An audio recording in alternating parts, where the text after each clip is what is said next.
சட்டப்பேரவையில் நேற்று கோபமாக இருந்த அதிமுக எம்எல்ஏ அம்மன் அர்ஜுனனுக்கு குளுமையான பதில் தருகிறேன்னு அமைச்சர் சேகர் பாபு கூறியது அவையில் கவனம் பெற்றது. கேள்வி நேரத்தின் போது கோவை வடக்கு தொகுதியில் இந்து சமய அறநிலையத்துறை சார்பில் பாலிடெக்னிக் கல்லூரி அமைக்கப்படுமா என அம்மன் அர்ஜுனன் கேள்வி எழுப்பினார். அதற்கு பதில் அளித்த அமைச்சர் சேகர் பாபு எதிர்காலத்தில் பாலிடெக்னிக் கல்லூரி அமைக்க நடவடிக்கை எடுக்கப்படும் என குறிப்பிட்டதுடன் நேற்று கோபமாக இருந்த அம்மன் அர்ஜுனனுக்கு இன்று குளுமையான பதிலை தருகிறேன்னு தெரிவித்தார். தினமும் கொலை தொடர்பான அறிக்கையை சமர்ப்பிப்பதுதான் திமுக ஆட்சியின் சாதனையாக உள்ளதாக எதிர்க்கட்சித் தலைவர் எடப்பாடி பழனிசாமி குற்றம் சாட்டியுள்ளார். சட்டப்பேரவை வளாகத்தில் செய்தியாளர்களிடம் பேசிய அவர் குற்றம் நடந்தால் கைது செய்கிறோம் என்று சொல்லி பொறுப்பை அரசு தட்டி கழிப்பதாக தெரிவித்தார். டெய்லி ஸ்டேட்டஸ் ரிப்போர்ட் கொடுப்பது போல டெய்லி மர்டர் ரிப்போர்ட் இந்த ஆட்சியில் பார்க்கப்படுகிறது.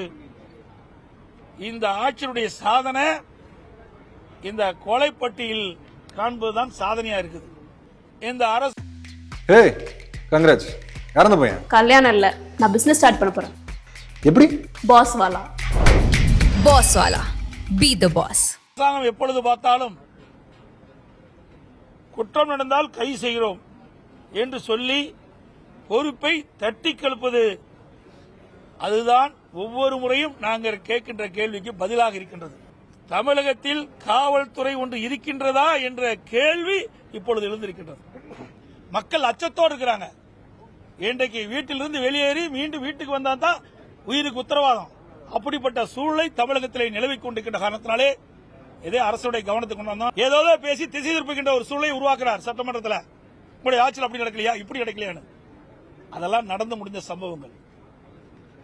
உங்களுடைய ஆட்சியில் நேற்றைய தினம் சொல்லுகிறார் முதலமைச்சர், திருநெல்வேலி சம்பவத்தை நான் கோடிட்டு காட்டி பேசுகின்ற பொழுது இனி இப்படிப்பட்ட சம்பவம் நடைபெறாது, காவல்துறை சரியான முறையில் செயல்படும், குற்றவாளிக்கு தகுந்த தண்டனை நாங்கள் பெற்றுத் தருவோம் என்று சொன்ன நேற்றைய தினமே 4 கொலை நடைபெற்றது.